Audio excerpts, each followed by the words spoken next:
హరే కృష్ణ, అందరికీ వెల్కమ్. ఈరోజు మనం శ్రీమద్ భాగవతంలో 10వ స్కందం 63వ అధ్యాయంలో 46వ శ్లోకం నుంచి ఈరోజు చూద్దాం. ఈ అధ్యాయం చివరి సెక్షన్. ఓకే, యాక్చువల్లీ ఈ అధ్యాయంలో మనం చూస్తే బాణాసురుడిని శ్రీకృష్ణ భగవానుడు ఓడించడం, బాణాసురుడి యొక్క సైన్యం మొత్తం కూడా ఆమ్, శ్రీకృష్ణ భగవానుడు చెల్లాచెదురు చేయడం, ఆ తర్వాత శివుడు స్తుతించడం. ఒకవేళ శివుడు గనక కృష్ణుణ్ణి వేడుకోకపోతే బాణాసురుణ్ణి ఎక్కడ చంపేస్తారు అని చెప్పేసి బాణాసురుడికి రక్షణ ఇస్తాను అని చెప్పినటువంటి శివుడు ఆ, కృష్ణుణ్ణి వేడుకున్నారు. తన స్థుతిలో కృష్ణుణ్ణి వేడుకున్నారు. ఒక పరమ వైష్ణవుడు ఏ విధంగా తమని ఆశ్రయించినటువంటి వ్యక్తులని, లేదంటే భౌతికంగా పతనం చెందినటువంటి వ్యక్తులని ఏ విధంగా ఉద్ధరించాలి అనేటువంటి ప్రయత్నం చేస్తారు అనేది మనము శివుణ్ణి చూసి మనం తెలుసుకోవచ్చు. భౌతికంగా పతనం చెందినటువంటి వ్యక్తిని కూడా భగవంతుడి యొక్క పాద పద్మాల దగ్గరికి తీసుకురావడానికి శివుడు ఏ విధంగా తాపత్రయపడతారు. బాణాసురుడు చాలా భౌతికమైనటువంటి సామర్థ్యం ఏదైతే ఉందో ఆ సామర్థ్యాన్ని చూసుకుని గర్వితుడయ్యాడు. తనకి 1000 బాహువులు ఉన్నాయి, 1000 చేతులు ఉన్నాయి. కృష్ణుడికి ఆ 1000 చేతులను తీసేయడం పెద్ద కష్టమేం కాదు కదా. కృష్ణుడు ఇవ్వకపోతేనే ఆయనకి 1000 చేతులు వచ్చాయా? సృష్టిలో ఎవరికి ఏమున్నా కృష్ణుడు ఇచ్చిందే. ఈ సృష్టే కృష్ణుడు సృష్టించినటువంటి సృష్టి. మరి అలాంటప్పుడు ఎవరికి ఏది ఉన్నా కానీ అది కృష్ణుడు ఇచ్చింది అనేటువంటి విషయాన్ని మనం అర్థం చేసుకోకుండా దానితోటి మనం గర్వితులం అయినట్లయితే కృష్ణుడు ఏ విధంగా వాళ్ళ గర్వాన్ని తొలగిస్తారో మనకి బాణాసురుడి విషయంలో కృష్ణుడు చేసి చూపించారు. అయితే బాణాసురుణ్ణి కాపాడమని, బాణాసురుణ్ణి ఉద్ధరించమని, భౌతికంగా పతనం చెందినటువంటి జీవులు ఏ విధంగా భగవంతుణ్ణి మర్చిపోయి ఈ విధంగా భౌతికంగా ఇన్వాల్వ్ అయిపోతారు, దేవీ దేవతల దగ్గరికి వెళ్తారు, లేదు అని అంటే ఆ, నాస్తికులుగా మారుతారు, ఏ విధంగా ఇది అవుతారు, వాళ్ళు ఏ విధంగా పతనం చెందుతున్నారు అనేటువంటి విషయాన్ని శివుడు తన యొక్క ప్రార్థనలో తెలియజేశారు. ముఖ్యంగా 2 పాయింట్లు చెప్పుకోవాలి అని అంటే, ఎవరైతే ఇంద్రియ భోగం పట్ల ఆసక్తిని పొంది, కుటుంబం పట్ల ఆసక్తిని కలిగి, తమకున్నటువంటి వాటి మీద ఆసక్తిని పొంది ఎవరైతే కృష్ణ భక్తిని చేయరో వాళ్ళు ఏం చేస్తున్నట్లు అని చెప్పారు? ఉం? ఆత్మవంచన చేసుకుంటున్నారు వాళ్ళు. ఆత్మహత్య. వాళ్ళని వాళ్ళే మోసం చేసుకుంటున్నారు, వాళ్ళకి వాళ్ళే నష్టాన్ని కలిగించుకుంటున్నారు, అన్యాయంగా వాళ్ళకి వాళ్ళే నష్టాన్ని కలిగించుకుంటున్నారు. మానవ శరీరాన్ని పొందినటువంటి ప్రతి ఒక్కళ్ళు చేయాల్సినటువంటి పని కృష్ణ భక్తి. అది చేయకపోతే వాళ్ళని వాళ్ళే మోసం చేసుకుంటున్నారు అని చెప్తున్నారు. ఈ యొక్క అటాచ్మెంట్ ఏదైతే ఉందో భౌతిక విషయాల పట్ల, ఇంద్రియార్థాల పట్ల, లేదా కుటుంబ సభ్యుల పట్ల ఏదైతే అటాచ్మెంట్ ఉందో ఇది వాళ్ళని ఈ భౌతిక సాగరంలో ముంచి తేలుస్తూ ఉంది. ఓకే, అంటే ఏం చేస్తుంది? అనేక జన్మలు తీసుకుని అనేక శరీరాలు మారుస్తూ ఉన్నారు. ఓకే, ఇంకొక విషయాన్ని తెలియచేశారు. ఎవరైతే కృష్ణ భక్తిని వదిలేసి ఇంద్రియార్థాల వెంట పడతారో వాళ్ళు అమృతాన్ని వదిలేసి విషం తీసుకుంటున్నారు అనేటువంటి విషయాన్ని కూడా శివుడు చెప్పారు. ఏ మనిషికైనా సరే ఉండాల్సినటువంటి లక్ష్యం ఏమిటి అని అంటే కృష్ణుడి యొక్క పాదపద్మాలని ఆశ్రయించాలి. ఈ లక్ష్యాన్ని కనుక వదిలేసినట్లయితే ఆ మనిషి మానవ శరీరంలో ఉండి మానవ శరీరంలో ఏం చెయ్యాలో అది చెయ్యట్లేదు అని అర్థం. ఇదే ఆత్మహత్య అంటే. తనను తాను పతనం చెందేలా చేసుకుంటున్నాడు కృష్ణ భక్తిని చేయనటువంటి వాడు. కృష్ణ భక్తి యొక్క ప్రాముఖ్యత ఏమిటి అనేటువంటి విషయాన్ని శివుడు మనకి తన స్తుతిలో తెలియచేశారు. అలాంటి ఒక వ్యక్తి బాణాసురుడు కూడా ఆయనని క్షమించి ఆయన ఎడ ఆ, అనుగ్రహాన్ని చూపించండి అని చెప్పేసి శివుడు కృష్ణుడిని ప్రార్థించారు. ఇప్పుడు కృష్ణుడు మాట్లాడుతున్నారు.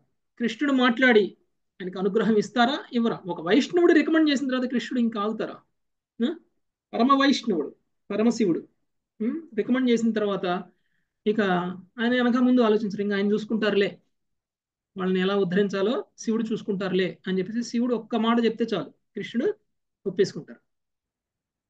సో ఈ రోజు ఏ విధంగా బాణాసురుణ్ణి క్షమిస్తారు, ఆ తర్వాత ఉషా అనిరుద్ధుల యొక్క వివాహం, ఓకే, తిరిగి వాళ్ళని ద్వారకకి తీసుకుని పోవడం, ఇదంతా కూడా ఇప్పుడు మనం మనం చదవబోయేటువంటి సెక్షన్లో ఈరోజు మనం చూద్దాం. ఓకే, 46వ శ్లోకంలో కృష్ణుడు ఏం మాట్లాడుతున్నారో విను. సునీత కంఠం నేను మాట. శ్రీ భగవానువాచ శ్రీ భగవానువాచ యథార్థ భగవాన్స్త్యం నః కరవామా ప్రియం తవ యథార్థ భగవం స్వం నః కరవామా ప్రియం తవ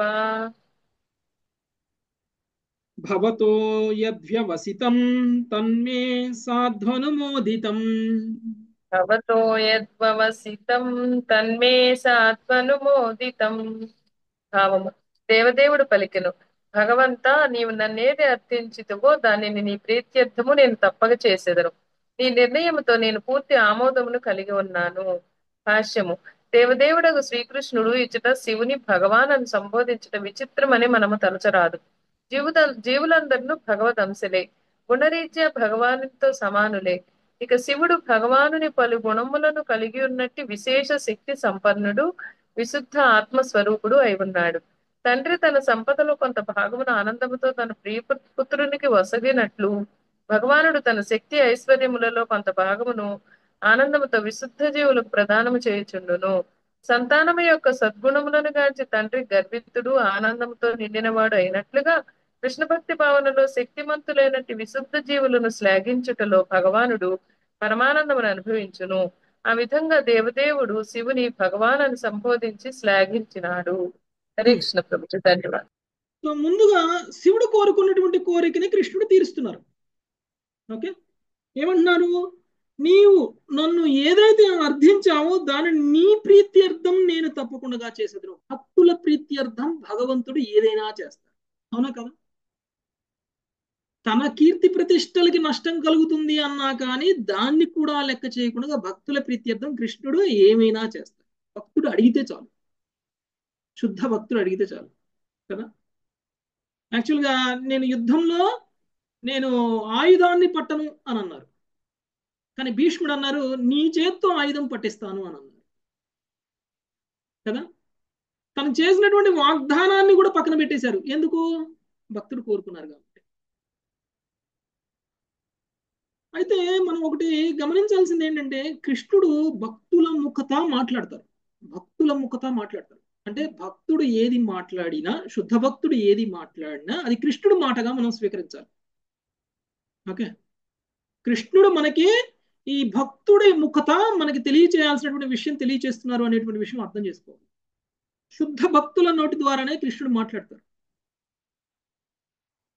ఎందుకంటే మనం అందరం కూడా ప్రశ్నించవచ్చు, మీరేంటి ఇలా చెప్తున్నారు, శుద్ధ భక్తుడిని మనం ప్రశ్నించవచ్చు, అది శాస్త్రంలో లేదు కదా, అది అలా చెప్పి లేదు కదా, మీరెందుకు ఇలా ఉండమంటున్నారు, ఇలా చేయమంటున్నారు, ఇలా కొన్ని విషయాలు వాళ్ళు చెప్పినవి శాస్త్రంలో ఉండకపోయినా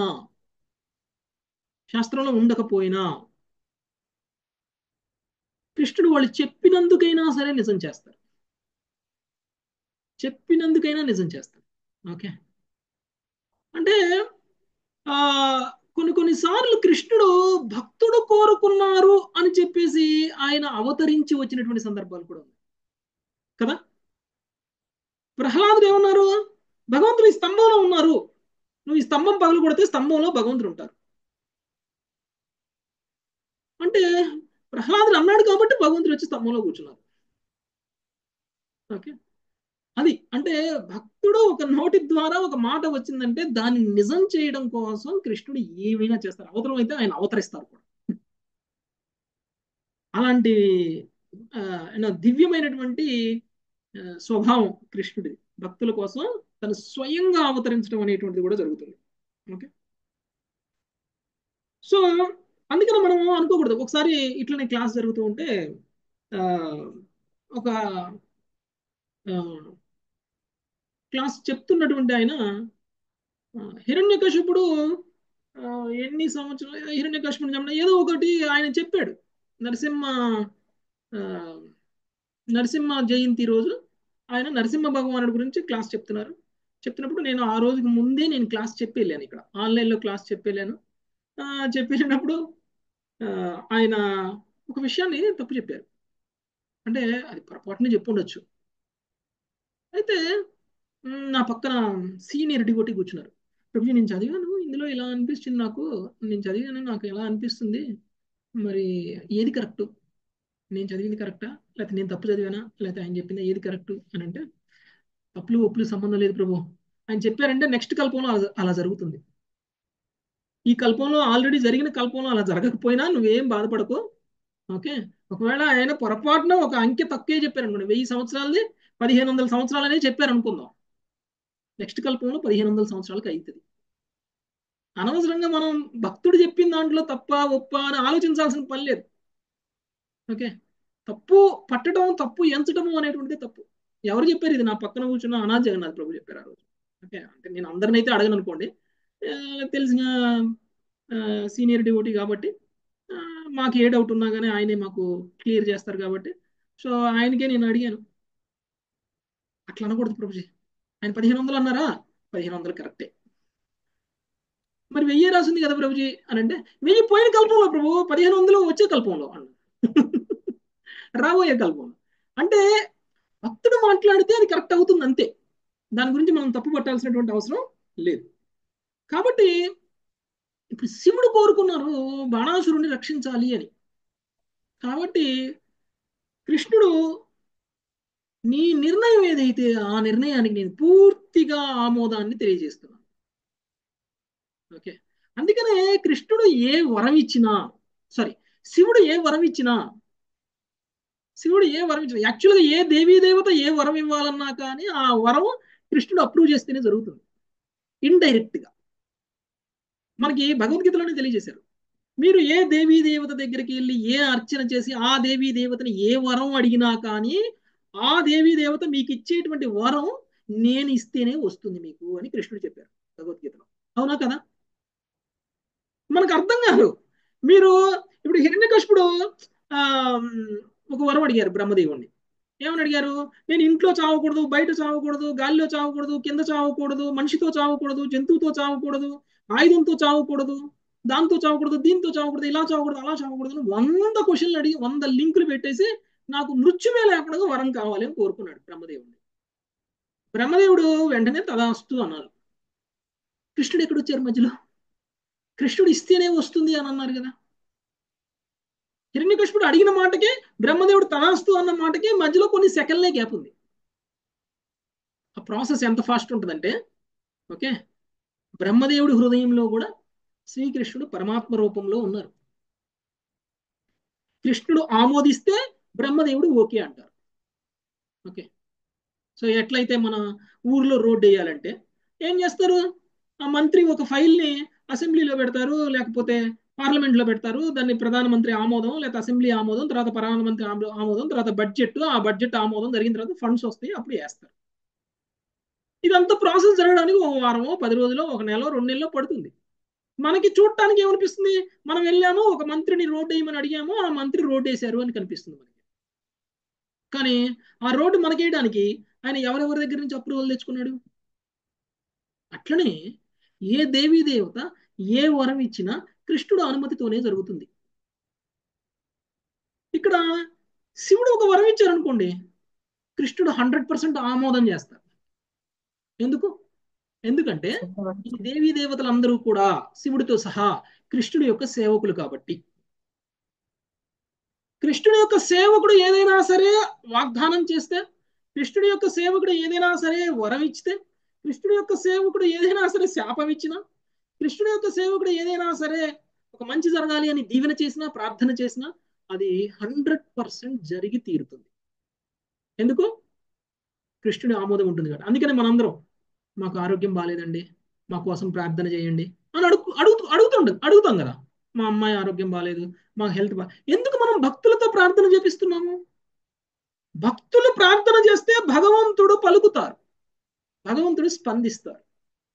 నేను ప్రార్థన చేస్తే భగవంతుడు పలుకుతారో లేదో కానీ శుద్ధ భక్తులైనటువంటి మీరు ప్రార్థన చేస్తే తప్పకుండా భగవంతుడు పలుకుతారు అనేటువంటి నమ్మకంతో మీతోటి అడిగిస్తే కృష్ణుడు మీరు ఏది కోరుకుంటే దానికి ఆమోదాన్ని తెలియజేస్తారు కృష్ణుడు. వెంటనే మనకి భౌతికమైనటువంటి కష్టాలు కూడా తీరిపోతాయి. అందుకని మనం భక్తులతో ప్రార్థన చేపిస్తాం, భక్తులు రిక్వెస్ట్ చేస్తాం, ప్రార్థన చేయండి, నా కోసం ఒకసారి ప్రార్థన చేయండి, నాకు ఈ కష్టం ఉంది అని. ఎందుకంటాం? ఇప్పుడు శివుడు అడిగాడు, అయ్యో పాపం వీడికి కష్టం ఉంది, 1000 చేతులు కోసేస్తున్నావు, వీడు వీడు వీడు పతనం చెందుతాడు, వీడి మీద నీ అనుగ్రహం చూపించు అని శివుడు కూడా ప్రార్థన చేశాడు. కృష్ణుడు ఏం చేశాడు? వెంటనే ఓకే, నువ్వు అడిగావు, నేను ఆమోదం తెలియజేస్తున్నావు అంటే భక్తుడి ప్రార్థనకి అంత ప్రభావం ఉంటుంది, అంత ఫలితం ఉంటుంది. భక్తుడు ప్రార్థన చేస్తే అంత 100% కృష్ణుడు దాన్ని ఇచ్చేస్తారు. మనం డైరెక్ట్ గా వెళ్ళి భగవంతుడిని అడిగినా మనకి ఎవరేమో, కానీ మన కోసం ఎవరైనా భక్తులు అడిగితే మాత్రం 100% మనకి చేస్తారు కృష్ణుడు. అదే ఇక్కడ రుజువు అవుతుంది కదా, అదే ఇక్కడ రుజువు అవుతుంది. సో ఇప్పుడు శివుడు అడిగినటువంటి దాన్ని కృష్ణుడు అనుమతించేశారు. అంటే ఏం చేశారు అన్నట్లు? బాణాసురుడిని క్షమించి వదిలేశారు, బాణాసురుడి పట్ల అనుగ్రహాన్ని ప్రసాదించారు. ఆ తర్వాత కృష్ణ భక్తుడు అయిపోతారు బాణాసురుడు. ఓకే, అంతే కదా. కృష్ణుడు అనుగ్రహించారు, శివుడు ఏం కోరుకున్నారు? బాణాసురుడిని కృష్ణుడు పాదాల దగ్గర తీసుకురావాలనుకున్నారు. ఇప్పుడు వదిలేసే వాడిని కృష్ణుడు నీ పాదాల దగ్గర వచ్చి కూర్చోబెడతాను నేను అని అన్నారు శివుడు కదా. అనుగ్రహించేశారు. ఎవరైనా సరే శరణాగతులు అవుతారు అంటే కృష్ణుడు ఎందుకు వాళ్ళని శిక్షిస్తారు? శిక్షించరు. వాళ్ళ పాపాలను కూడా తీసేస్తారు, వాళ్ళకి కష్టాలను కూడా తీసేసి సుఖాలను కూడా ఇస్తారు కృష్ణుడు శరణాగతులు అవుతారు అంటే. అట్లనే బాణాసురుడు కూడా చేస్తున్నారు. ఇక రెండవ విషయం, కృష్ణుడు శివుడు గురించి మాట్లాడుతూ భగవంత అనేటువంటి పదాన్ని వాడారు. ఓకే, భగవంత అనేటువంటి పదాన్ని వాడారు. ఏ విధంగా అయితే తండ్రి తన పుత్రుడు ప్రయోజకుడైతే ఏమంటాడు తండ్రి?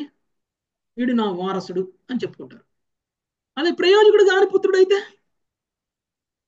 చెప్పరు ప్రభుజీ. వీడు నాకు తప్ప పుట్టాడు అని చెప్పుకుంటారు. అంతేనా? అంతే ప్రభుజీ. వీడు నాకు తప్పు పుట్టాడు, వీడు నా కుటుంబంలో నా వంశంలో పుట్టాల్సినడు కాదు, పొరపాటున పుట్టాడు వీడు అనుకుంటాం. అదే ప్రయోజకుడైతే ఏమంటాం? మీసం మెలసి వీడు నా వారసుడు అని చెప్పుకుంటాం, నా కొడుకు అని చెప్పుకుంటాం. అలానే శివుడు లాంటి వాడిని కృష్ణుడు ఏం చెప్పుకుంటారు? తన తండ్రి. ఏం చెప్పుకుంటారు? నాతో సమానమైన వాడు అని చెప్పుకుంటారు. ఓకే, నా అంత గొప్పవాడు. ఇంకోటి, ఒక అంశ ఒక పూర్ణంతో సమానమైనటువంటి క్వాలిటీస్ ని ఎప్పుడైతే అది చూపిస్తుందో అప్పుడు ఆ అంశ పూర్ణంతో సమానం. ఓకే, కృష్ణుడికి శివుడికి మధ్య ఉన్నటువంటి క్వాలిటీస్, గుణాలు ఏవైతే ఉన్నాయో వాటిలో తేడా లేదు. ఎందుకు? శుద్ధ భక్తుడు కాబట్టి. ఒక సముద్రంలో నుంచి తీసినటువంటి నీటి బొట్టుకి సముద్రంతో ఉన్నటువంటి గుణగణాలు, లక్షణాలు ఎలా ఉంటాయో అలా శుద్ధంగా ఉన్నాడు. మళ్ళీ ఆ నీళ్ళని తీసుకెళ్ళి ఇంకెందులోనో కలిపితే సముద్రపు నీళ్ళకు ఉన్నటువంటి క్వాలిటీ, సముద్రంలో నుంచి ఒక గ్లాస్ నీళ్లు తీసి నదిలో కలిపి నదిలో నుంచి నీళ్లు తీసి మనం చెక్ చేస్తే ఉండేటువంటి క్వాలిటీకి డిఫరెన్స్ ఉంటుంది. ఎందుకు? సముద్రంలో నీళ్లు వేరే వాటితో కలిసిపోయాయి కాబట్టి అవి కలుషితమైపోయాయి. ఆ తర్వాత సముద్రం నీటి క్వాలిటీ ఆ నీళ్లు కలిపి వేరే నీళ్ళతో కలపబడినటువంటి క్వాలిటీ రెండు సేమ్ ఉండదు, లక్షణాలు సేమ్ ఉండవు, క్యారెక్టరిస్టిక్స్ రెండు సేమ్ ఉండవు. కానీ ఎందులోనూ కలపకపోతే సముద్రంలో నుంచి తీసినటువంటి నీటి బొట్టుకి ఏ క్వాలిటీ ఉంటుందో సముద్రం నీళ్ళకు కూడా అదే క్వాలిటీ ఉంటుంది. అంటే ప్యూర్ అనమాట. శివుడు కూడా ప్యూర్. శివుడు కల్మషరహితుడు. శివుడిలో ఎలాంటి భౌతిక కల్మషము లేదు కాబట్టి భగవంతుడితో సమానం. ఓకే, భగవంతుడితో సమానం. మనం ఏం చేస్తున్నాం? మన గురువులని భగవంతుడితో సమానంగా పూజిస్తున్నాం కదా. ఎందుకు? భగవంతుడికి మన గురువుకి ఏమీ తేడా లేదు. అలానే మనం పూజిస్తాం, గురువుని అలానే పూజిస్తాం. ఒక చోటకి గురువు వచ్చారు, ఇంకొక చోట గుళ్ళో భగవంతుడి కళ్యాణం జరుగుతుంది. గురువు వచ్చిన దగ్గరికి వెళ్తాం మనం. ఎందుకు? మనకు అదే ప్రయారిటీ. గురువు దగ్గరికి వెళ్ళడం, గురువుని దర్శనం చేసుకోవడం, గురువుకి సేవ చేయడం, ఇది భగవంతుడికి సేవ చేయడం కంటే ఎక్కువ మనకి. ఎందుకు? శుద్ధ భక్తుడు కాబట్టి. ప్రత్యక్షంగా మన ముందు ఉన్నటువంటి భగవంతుడు ఎవరండి? మన గురువు కళ్ళ ముందు ప్రత్యక్షంగా గురువు ఉన్నటువంటి భగవానుడు ఎవరు? గురువు ఆచార్యుడు ఆధ్యాత్మిక గురువు. ఆచార్యుడు గురువు మన కళ్ళ ముందు ఉన్నటువంటి భగవానుడు గురువు. మనకి కృష్ణుడు కనపడితే బాగు, కృష్ణుడు మాట్లాడితే బాగు మనతోటి, కృష్ణుడు మనకి స్పందిస్తే బాగు, కృష్ణుడు మన భావాలను విని అర్థం చేసుకుని మనకి సమాధానం ఇస్తే బాగు, ఇలా అనుకుంటాం కదా. అనుకుంటాం అనుకుంటాం కదా. అనుకుంటాం కానీ పక్కనే ఉన్న గురువు మనల్ని మనకి దర్శనం ఇవ్వడానికి వస్తే మనం పోలేదనుకోండి, మనం గురువుని దర్శనం చేసుకోలేదనుకోండి, మన కోరిక మీనింగ్ లేదు. కృష్ణుడే వచ్చాడు. మనం ఉండే జిల్లాలోనో, మనం ఉండే రాష్ట్రంలోకో, లేదా మనం ఉన్న ఏరియాకి దగ్గరలోకో ఎక్కడికో వచ్చారు గురువు. వెళ్ళి దర్శనం చేసుకుంటే కృష్ణుడిని దర్శనం చేసుకున్న దాంతో సమానం. ఓకే, అలాంటి ఎందుకు ఏమీ తేడా లేదు. ఎందుకంటే గురువు శుద్ధ భక్తుడు కాబట్టి. గురువుకు ఉండాల్సినటువంటి లక్షణాలు మనం చదువుకున్నాం కదా ఇంతకుముందు, చాలా బుక్స్ లో చదివాం కదా. గురువుకు ఉండాల్సినటువంటి లక్షణాలు ఏంటి? ఫస్ట్ గురువు శుద్ధ భక్తుడై ఉండాలి కదా. శుద్ధ భక్తుడికి మాత్రమే గురువు అయ్యేటువంటి అర్హత ఉంటుంది. మరి శుద్ధ భక్తుడు అయినటువంటి గురువు కృష్ణుడితో సమానము మనకి కదా. అలానే శివుడు కూడా కృష్ణుడితో సమానం. శివుడు గర్వంగా కృష్ణుడు గర్వంగా శివుడి గురించి భగవాన్ అని అన్నారంటే తప్పులేదు కదా. ఎందుకంటే భగవంతుడికి ఉండాల్సినటువంటి అన్ని లక్షణాలు శివుల్లో ఉన్నాయి కాబట్టి. ఓకే, నెక్స్ట్ 47 సుజాత మాత. అవధ్యోయం మమాప్యేష వైరోచని సుతోసురః అవధ్యోయం మానుపేష వైరోచన సుతోసురః ప్రహ్లాదాయ వరో దత్తో నవధ్యో మే తవాన్వయః ప్రహ్లాదాయ వరో దత్తో మధ్యో మే తవాన్యయా. ప్రహ్లాదుని అతని వంశజులని వరింపనని వరము నొసగి ఉంటిని కనుక వైరోచనుని సుతుడకు ఆ అసురుని నేను వధింపనని. హరే కృష్ణ. ధన్యవాదాలు. ప్రహ్లాదునికి అతని వంశజులను ఎవరిని వధింపునని వరమును ఒసగియుంటిని కనుక వైరోచనుడి సుతుడకు ఆ అసురుని నేను వధింపు. వైరోచనుడి సుతుడు యాక్చువల్గా ఈయన బలి మహారాజ్ పుత్రుడు కదా. వైరోచనుడి సుతుడు అని ఎందుకు అంటున్నారు? బలి మహారాజు సుతుడు అని ఉంది. బలి సుతుడు, వైరోచన సుత అంటే బలి మహారాజు యొక్క పుత్రుడు అని. వైరోచన అంటే బలి ప్రభుజీ బ్రాకెట్ లో ఇచ్చారు. వైరోచనుడు అంటే బలి అంటే వైరోచన వంశస్థుడు ఇంకో కాబట్టి. పేరు వైరోచన వంశస్థుడేమో. యాక్చువల్ గా ప్రహ్లాదుడి పుత్రుడు వైరోచనుడు కదా. అవును ఆయన ప్రభు అవును. పుత్రుడు బలి, ఆ బలి పుత్రుడు ఈయన. ఓహో. ఓకే, సో ఆయన తాతగారి పేరుతోటి తాతగారి పేరు అన్నమాట. అంటే అట్లా తాతగారి పేరు పెట్టుకున్నారు ఇంకొక వంశస్థుడు పేరు. వంశస్థుడు. ఓకే, సో వైరోచనుడు అంటే వైరోచనుడు యొక్క పుత్రుడు అని అర్థం. అంటే బలి మహారాజు పుత్రుడు అనమాట. ఓకే, బలి మహారాజు పుత్రుడు అని. ఓకే, సో ప్రహ్లాదుడి కుటుంబంలో ఉన్నటువంటి వాళ్ళని నేను సంహరించను కాబట్టి నేను ఈ బాణాసురుడిని కూడా చంపను అని చెప్పేసి ఆయన చెప్పేశారు. చూసారా ప్రహ్లాదుడి వల్ల ఎలాంటి ప్రహ్లాదుడి వల్ల కృష్ణుడి రక్షణ, పాపాత్ముడైనటువంటి పేరేంటి బాణాసురుడు ఇతను కూడా క్షమింపబడ్డాడు. చాలా ఈజీగా అది భక్తుల కుటుంబంలో ఉంటే లాభం అది. Okay, next 48 రమ్యమాత. దర్పోపశమనాయ ప్రవృక్నా బాహవో మయా దర్పోపశమనాయస్య ప్రవృక్నా బాహవో మయా సూదితం చ బలం భూరి యచ్చ భారాయితం భవః చూదితం చ బలం భూరి యచ్చ భారాయితం భువః. దర్పము నన్నుచుటకే వీని భుజములను ఖండించి తిని వీని విశాల సేవ భూభారముగా తయారైనది కనుక దానిని నశింపచేసి తిని. Thank you. ఓకే, యాక్చువల్గా ఇప్పటిదాకా నేను చేసినటువంటి యుద్ధం యొక్క ముఖ్య లక్ష్యం బాణాసురుడు చంపడం కాదు, బాణాసురుడు యొక్క గర్వాన్ని అణచడం. అందుకనే కృష్ణుడు చంపాలి అనుకుంటే క్షణంలో చంపుకునేవాడు, కానీ ఏం చేశాడు? చేతులు మాత్రమే నరికాడు. ఎందుకు?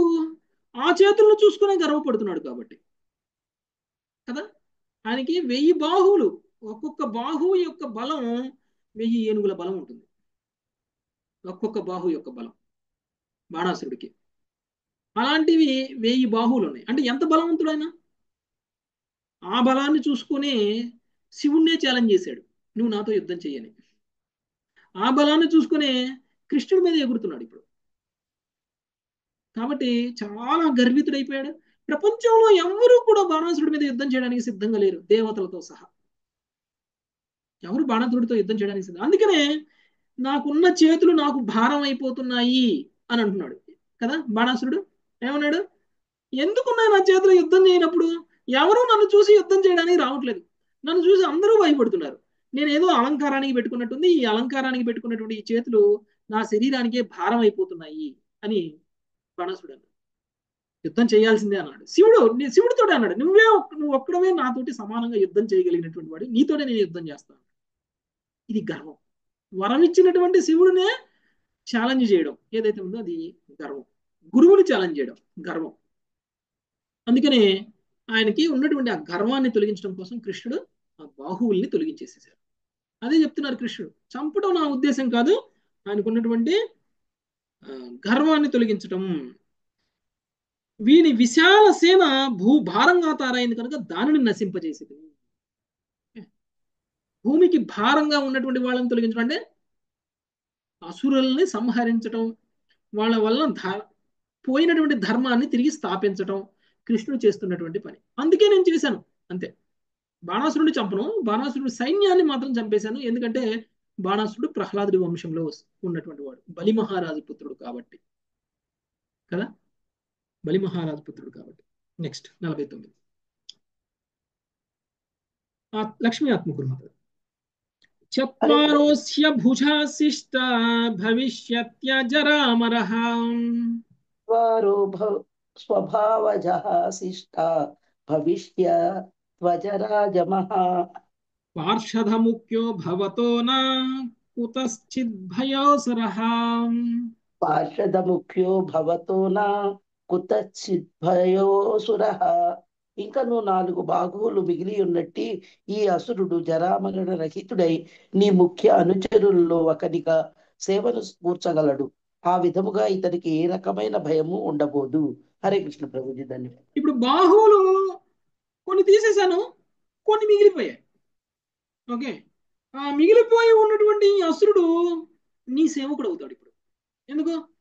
ఇప్పటి వరకు కాలేదు. శివుడిని సేవకుడుగా చేసుకున్నటువంటి వాడు బాణాసురుడు ఇప్పుడు ఎందుకు శివుడికి సేవకుడు అయిపోతాడు? కృష్ణ భగవానుడు అనుగ్రహించాడు. అనుగ్రహం, కరెక్ట్. కృష్ణుడి అనుగ్రహము. తర్వాత బాణాసురుడి యొక్క గర్వాన్ని అణిచేశారు కాబట్టి. గర్వాన్ని అణిచారు. ఇప్పుడు ఆ గర్వం లేనప్పుడు ఏమవుతుంది? నేను యజమాని అనేటువంటి భావం పోతుంది, నేను సేవకుణ్ణి అనేటువంటి భావానికి వచ్చేసాడు. ఓకే, సో ఎవరికైతే నువ్వు సేవ చేస్తున్నావో వాడు ఇప్పుడు నీకు సేవ చేస్తాడు. ఓకే, అంటే కృష్ణుడు ఎవరిని ఎక్కడ కూర్చోబెట్టాలో అక్కడ కూర్చోబెడతాడు. ఓకే, సో యాక్చువల్గా బాణాసురుడి పొజిషన్ ఏంటి? శివుడికి సేవ చేయాల్సినటువంటి పొజిషన్ కదా, శుద్ధ వైష్ణవుడికి సేవ చేయాల్సినటువంటి పొజిషన్. అలాంటిది ఏం చేశాడు? శివుణ్ణే సేవకుడుగా మార్చుకున్నాడు. కృష్ణుడు ఏం చేశారు? ఆ వ్యక్తిని శివుడికే సేవకుడుగా మార్చేశారు. ఒరిజినల్ పొజిషన్లకు తీసుకొచ్చి కూర్చోబెట్టారు, గర్వాన్ని తీసేసి. సో ఎంతకాలం వాడు నీకు సేవకుడుగా ఉంటాడు, దీని మాట రావాలి. ఎంతకాలం అయితే శివుడికి సేవకుడుగా ఉంటాడో అంతకాలం ఆయనకి రక్షణ ఉంటుంది కదా.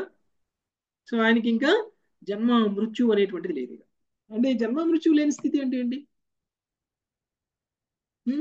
ముక్త స్థితి. ముక్త స్థితి. కృష్ణధామం.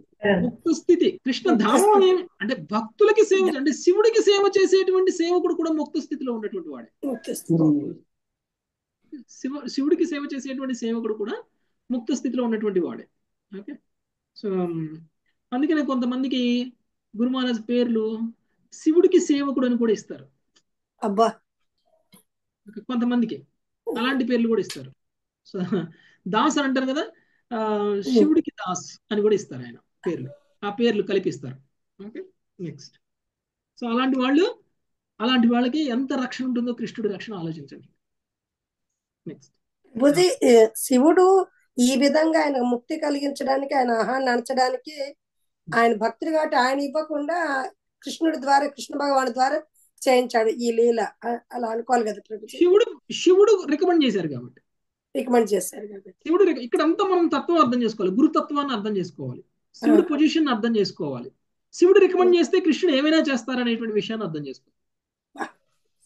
ఓకే, ఇంకోటి బాణాసురుడు ఎవరికి సేవ చేయాలో వాళ్ళతో సేవ చేయించుకున్నారు కాబట్టి కృష్ణుడు ఏం చేశారు, మళ్ళీ వాపస్ అక్కడికి తీసుకొచ్చి కూర్చోబెట్టారు, శివుడికి సేవ చేసేలా చేసేసారు.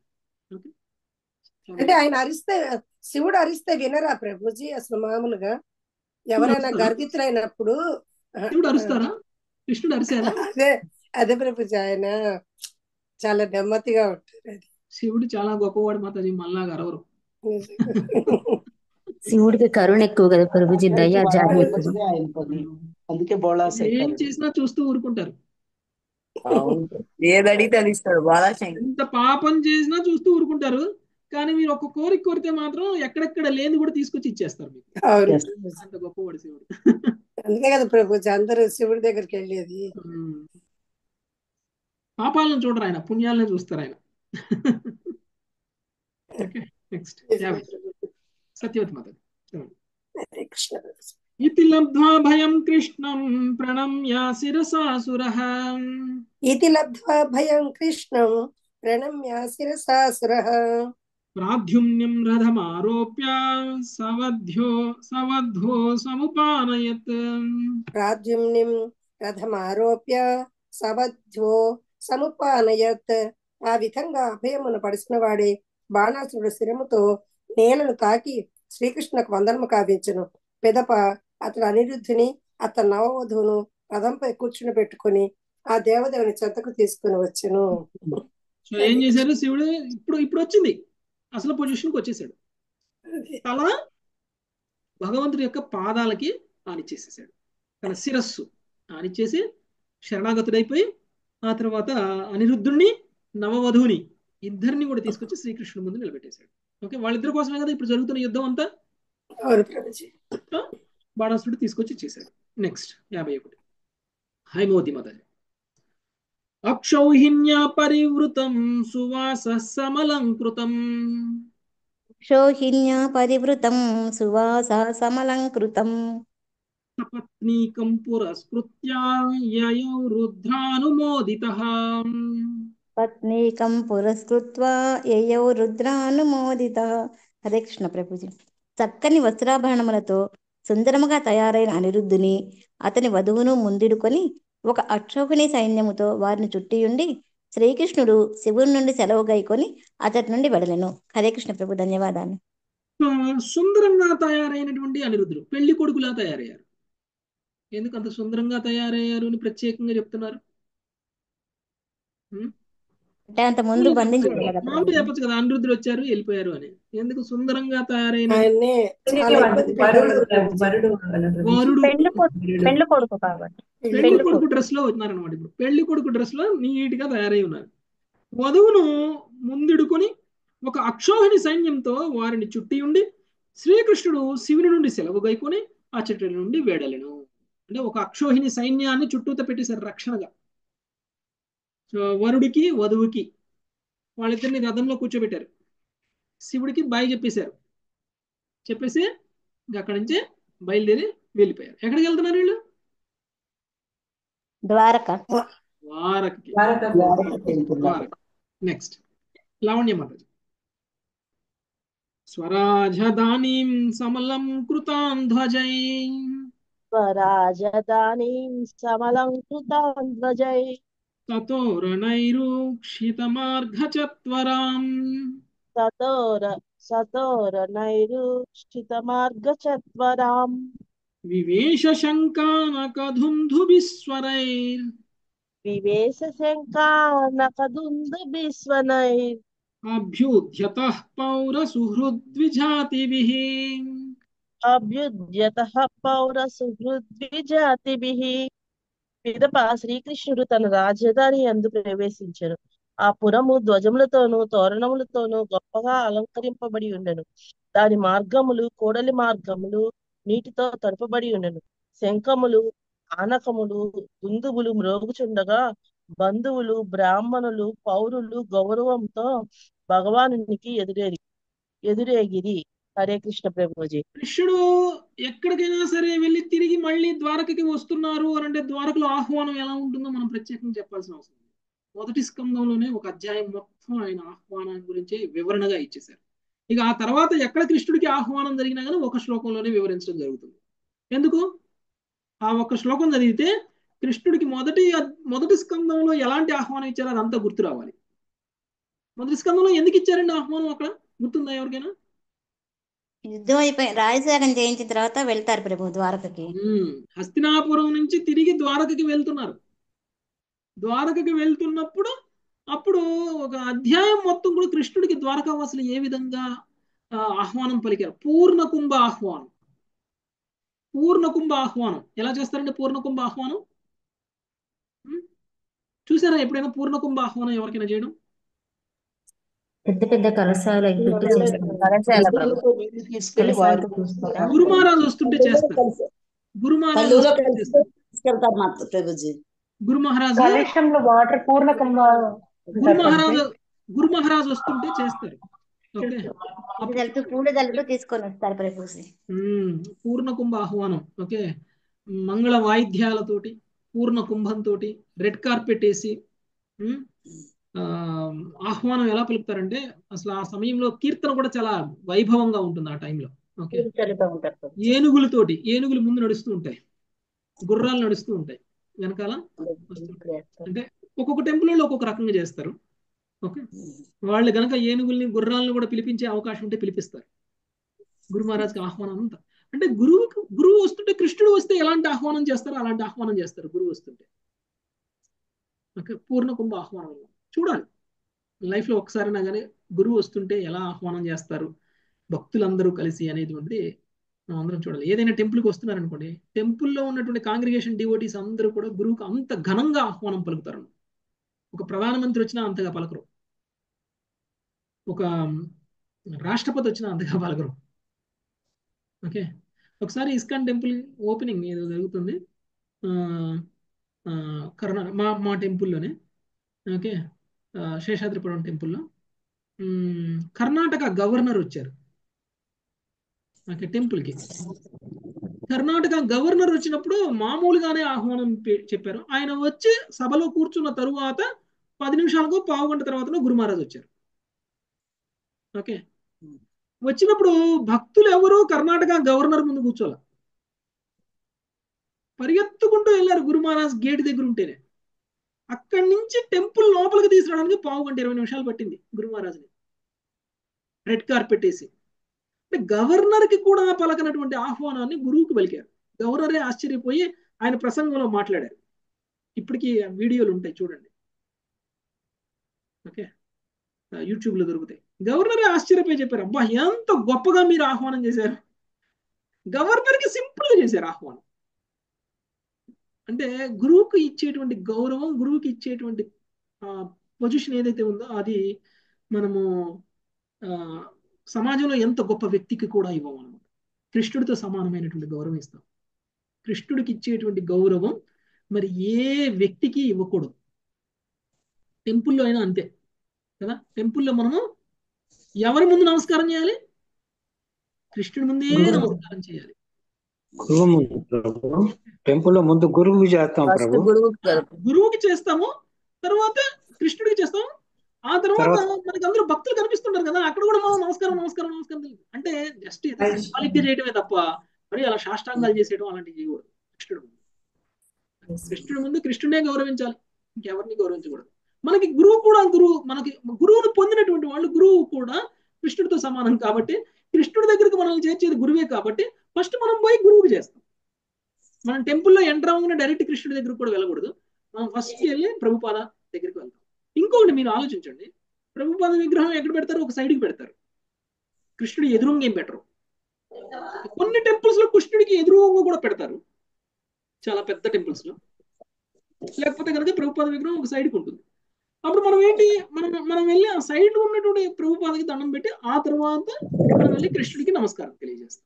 అది ఓకే, ఎందుకంటే మనకి ప్రభుపాద లేకపోతే కృష్ణుడే లేడు మనకి కదా. మనకి కృష్ణుడిని ఎవరు పరిచయం చేసింది? ఎవరు? గురువే. ఇస్కాన్ లో ప్రభుపాద విగ్రహం లేకుండా ఎక్కడా ఇస్కాన్ టెంపుల్ ఉండదు. సో ప్రభుజీ మన ఇళ్లలో కూడా ఉంటుంది కదా ఇస్కాన్ లో, ఇంట్లో కూడా ఉంటుంది ప్రభుపాద విగ్రహం. కాబట్టి ప్రభుపాదల వారి కృప దయ వల్ల మనకి కృష్ణుడి యొక్క గొప్పతనం తెలిసింది. సో ఈ విధంగా మనం కృష్ణుడి గురించి ఎంతసేపు మాట్లాడుకుంటున్నామంటే ప్రభుపాదల వారి పుస్తకాల వల్ల, ప్రభుపాదల వారు మనకి ఇచ్చినటువంటి అనుగ్రహం తత్వం ఏదైతే చెప్పారో దాని వల్ల మనం జరుగుతుంది. కాబట్టి మనం అందరం కూడా ప్రభుపాదల వారికి రుణపడి ఉన్నాము. కాబట్టి ఆయనకి ఫస్ట్ నమస్కారం తెలియజేయాలి, ఆ తర్వాత కృష్ణుడికి. ఓకే, అది.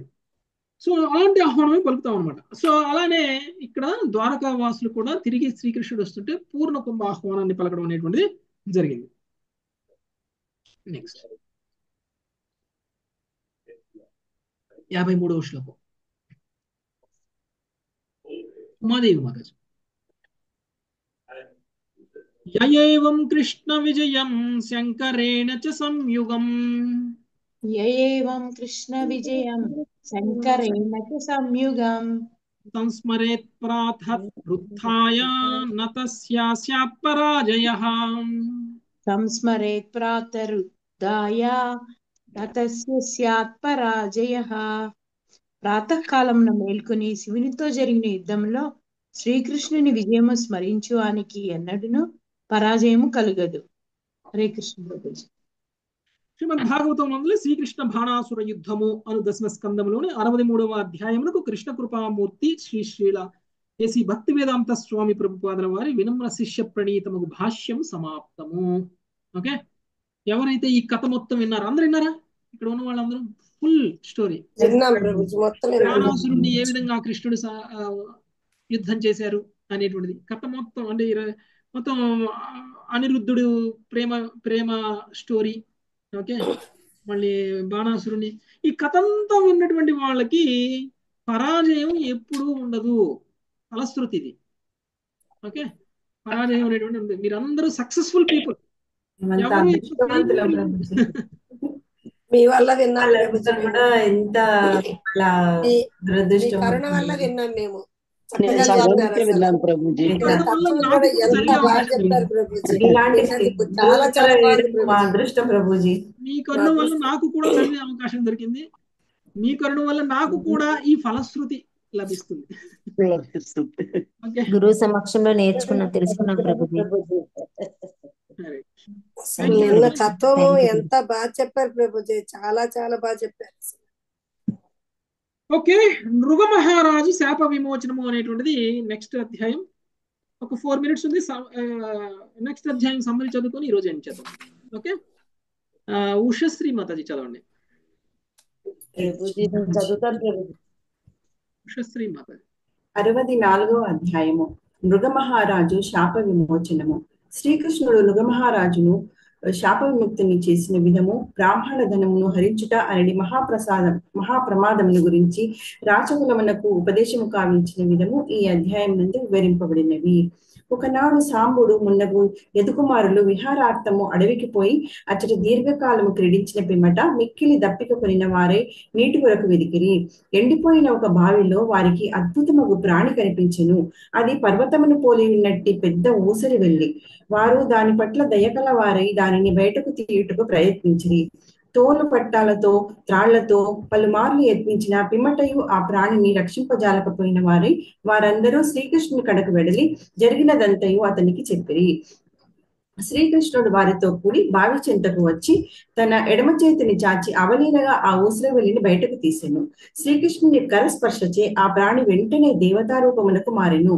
అప్పుడు శ్రీకృష్ణుడు అతనిని, నీవెవడవు, ఎందులకై నీకిట్టి నీచ రూపము కలిగినది అని అడిగెను.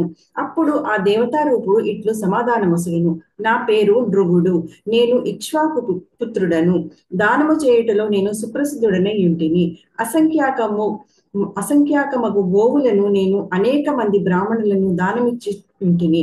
కానీ ఒకసారి ఒక సద్బ్రాహ్మణునికి చెందిన ఆవు నా ఆవుల మందలో వచ్చి చేరినది.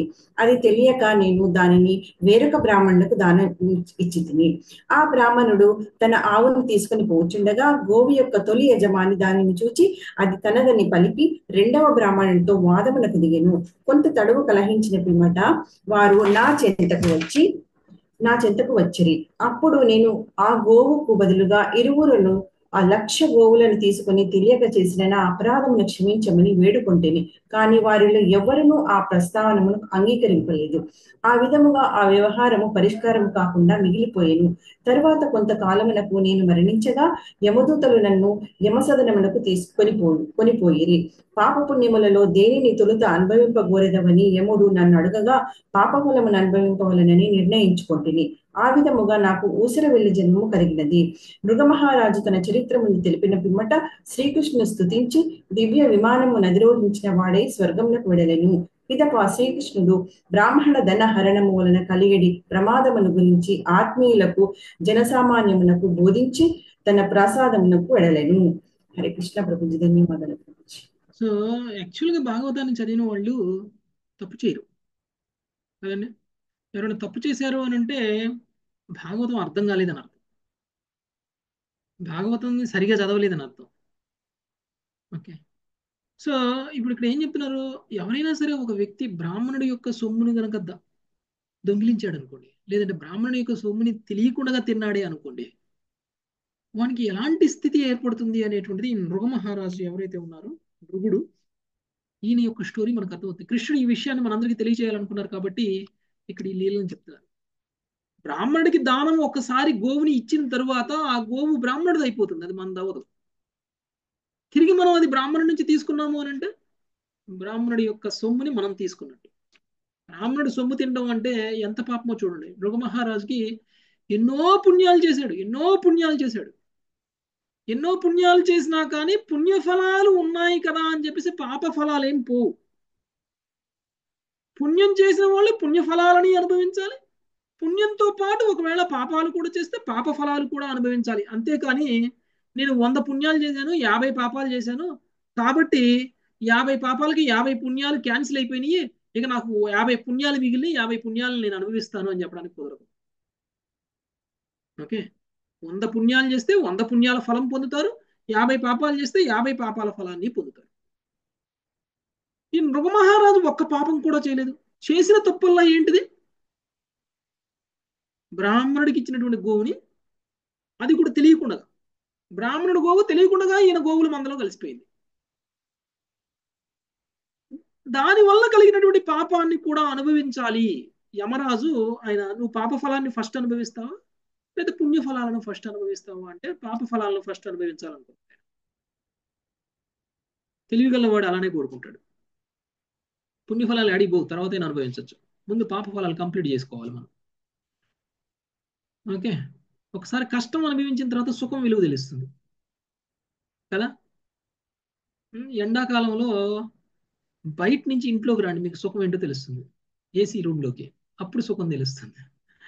డైరెక్ట్గా ఏసీ రూమ్లోనే పడుకొని ఏసీ రూమ్లోనే ఉంటే మీకు ఏసీ సుఖం తెలియదు. మీకు ఒకసారి మీరు బయటికి వెళ్ళి ఏసీ రూమ్లోకి రండి, అప్పుడు సుఖం తెలుస్తుంది. ఆ సుఖాన్ని కూడా ప్రాపర్గా అనుభవించాలంటే ముందు కష్టపడాలి. అందుకనే రఘు మహారాజు ముందు నాకు పాపాన్ని అనుభవించిన తర్వాత, నేను చేసిన పాపానికి ఫలితాన్ని అనుభవించిన తర్వాత వస్తాను. అందుకని ఆయన ఊసరవల్లిం చేశారనమాట. నాకే పెద్ద బావిలో ఊసరవల్లిం చేసేసారు. దాన్ని కృష్ణుడు మనకి ఈ కథ ద్వారా తెలియచేయాలనుకున్నారు. బ్రాహ్మణులకి ఇచ్చినటువంటి దానాన్ని వాపస్ తీసుకోవడం, బ్రాహ్మణుల సొమ్ము తినాలి అనుకోవడం చేస్తే ఏం జరుగుతుంది అనేటువంటిది మనకి ఈ లీల ద్వారా. ఓకే, ఇంతలో ముగిద్దాం మాతాజీ. రేపు 64వ అధ్యాయాన్ని కంటిన్యూ చేద్దాం. Thank you very much. వాంఛాకల్పతరుభ్యశ్చ కృపా సింధుభ్యైవ చ వైష్ణవేభ్యో నమః. హరే హరే కృష్ణ కృష్ణ హరే హరే కృష్ణ కృష్ణ కృష్ణ కృష్ణ హరే హరే హరే రామ హరే రామ రామ రామ హరే హరే హరే కృష్ణ ప్రభుజీ. హరే ప్రభుజీ, కృష్ణ. దండ ప్రణామ ప్రభుజీ. ధన్యవాదాలు. Thank you very much.